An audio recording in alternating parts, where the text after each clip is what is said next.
Yes. Okay. So then I will now talk about telemedicine, and it's great. I think it connects very well because if you give the patients the opportunity to fill out some patient-reported outcomes, for example, then basically that's a kind of indirect telemedicine as well, and perhaps cleverer than what we do right now, completely remotely in some ways. So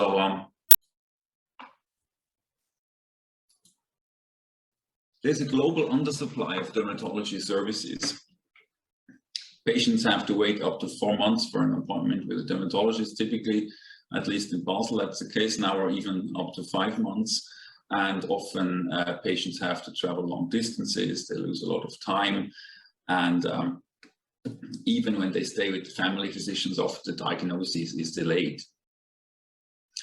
There's going to be a further shortage of dermatologists, at least in Germany. I'm not sure about other countries, but it is in Switzerland, it's definitely also the case. So 2/3 of German dermatologists in practice are of advanced youth, so they will retire at some point, and young ones are often going directly into aesthetics, which is a major drain of our field. But the demand for dermatological services is not dwindling. So indeed, 25% of the adult population have an annual need for dermatologic treatment. And it's been said and studied that many of these cases can be treated by teledermatology. The percentage varies a little bit by specialist and opinion, but it's clear that it's quite a huge part that can at least be starting to address in teledermatology. Question is whether psoriasis belongs to that type of diagnosis that can be treated with teledermatology.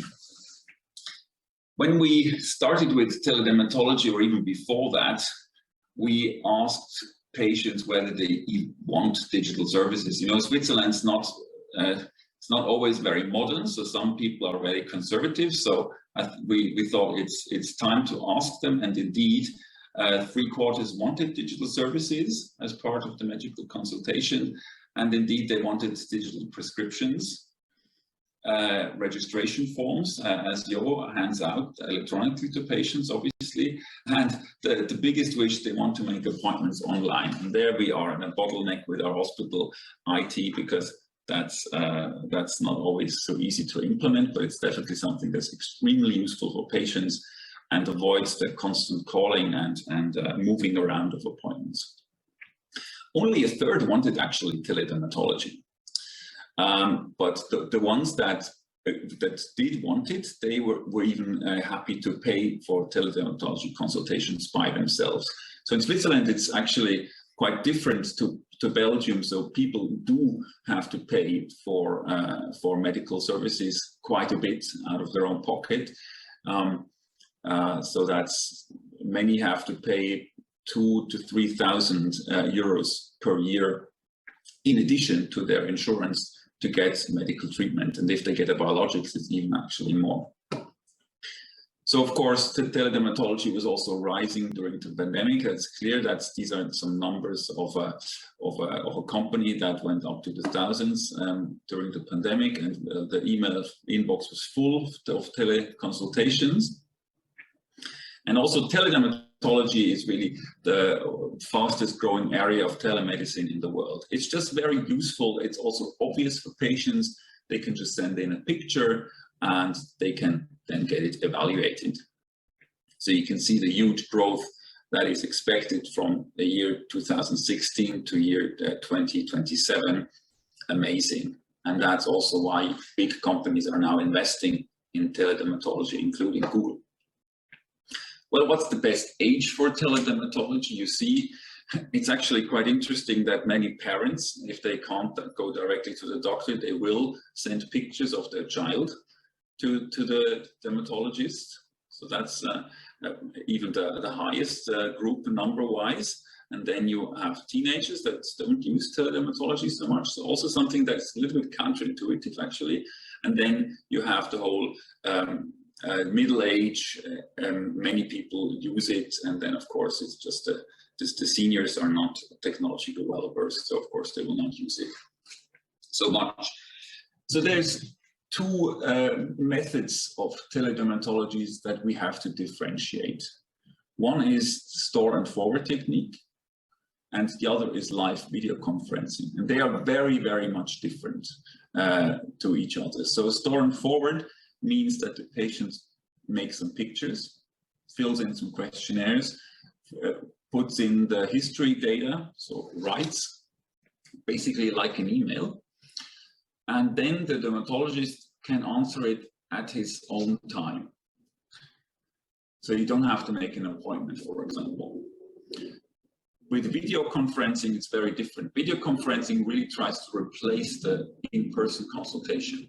And for that, of course, you have to free up time in your schedule. So it's actually a complicated in-person consultation. It's good for patients. They don't have to leave their homes. They have that advantage. But then there's also some disadvantages. So video has less resolution. Often people it's a little bit awkward to show the skin on the video. And also you can imagine that people feel uncomfortable undressing in front of a video camera that transmits the pictures of their body over the internet.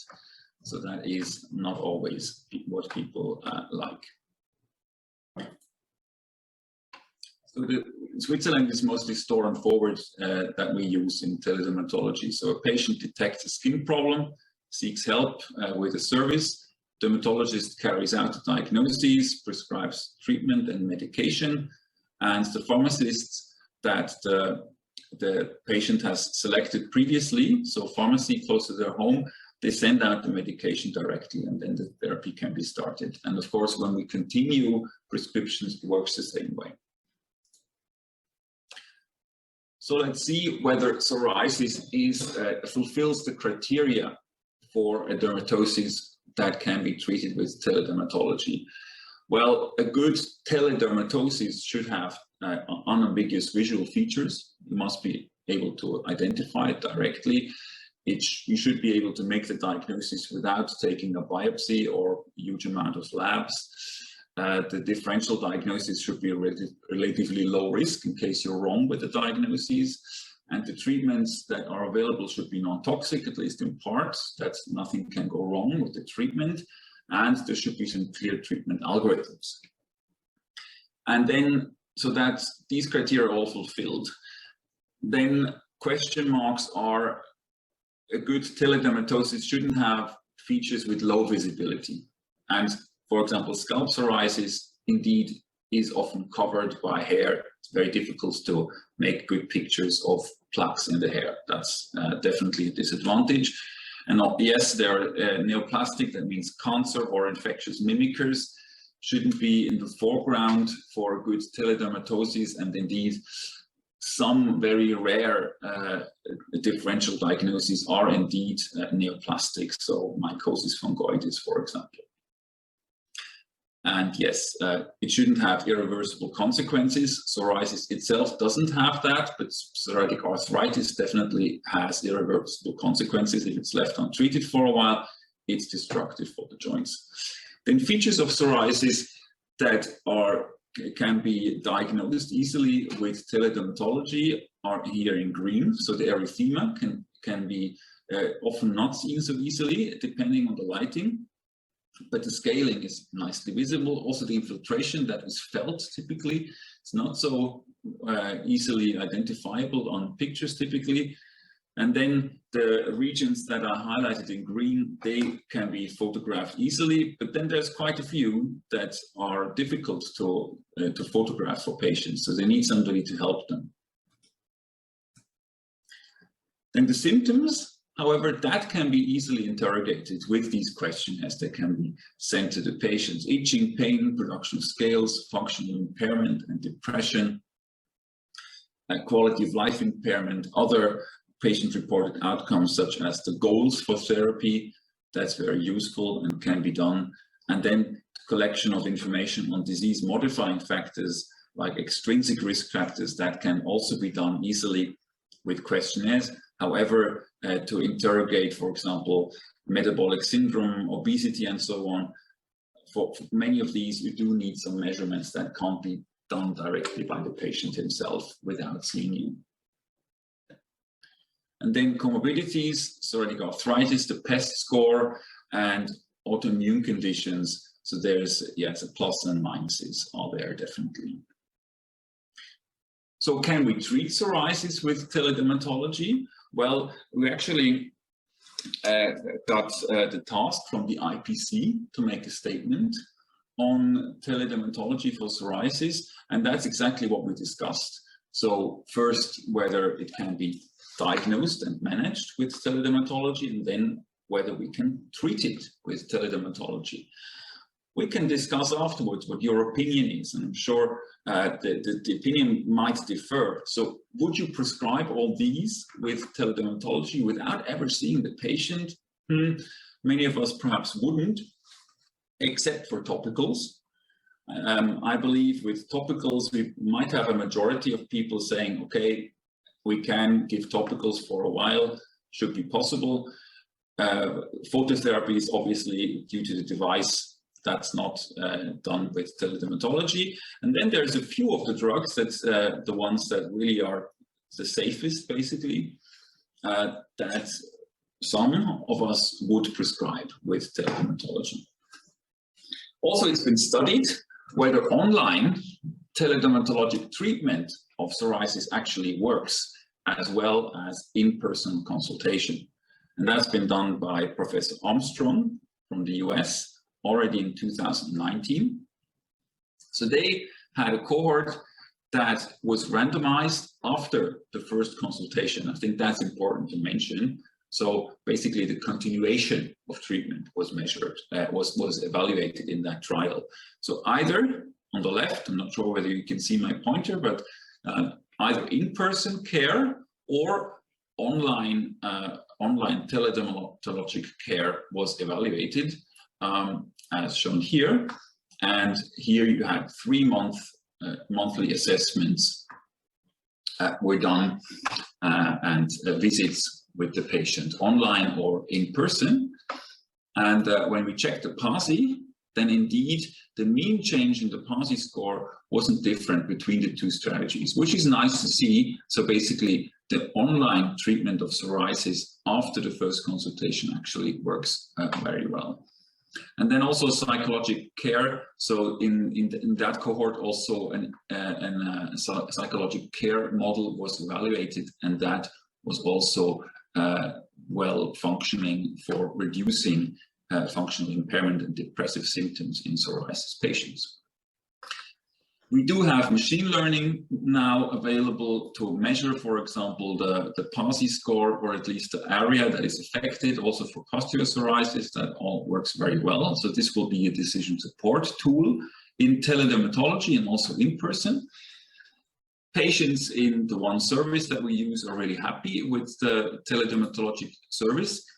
And we should also be aware, as dermatologists at least, that with these AI tools, we are in slight danger of being A, supported by AI, and B, possibly replaced in some situations. So family physicians and nurses that were supported with the Google AI system for diagnosis. So this is now not psoriasis anymore, this is really diagnosis of skin disease.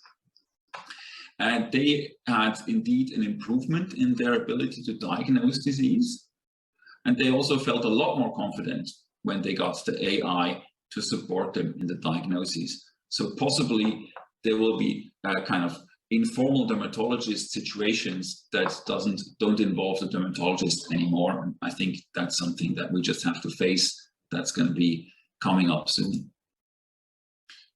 So for example, an app might say, okay, this lesion has a more than 80% chance of healing completely after 4 weeks of daily calcipotriol and betamethasone. That would be a nice prediction. Let's see whether we get there sometime. Or for example, the patient has palm-plantar psoriasis. That's what the resident might say. And then the senior physician will say, okay, did you rule out mycosis? And was the diagnosis confirmed with the app? We'll see whether we ever get that knee-jerk reaction and really depend on the computer so much. So It will be interesting to see whether we can use teledermatology to catch the psoriatic march early with the comorbidities. I'm not surprised that people in your statistic actually weren't worried about the comorbidities, because they typically aren't. That's a problem. We need to make them aware. And it's really a good opportunity to synergize with internal medicine and other specialties. And with that, I'm finished with the conclusions here, and perhaps we can discuss.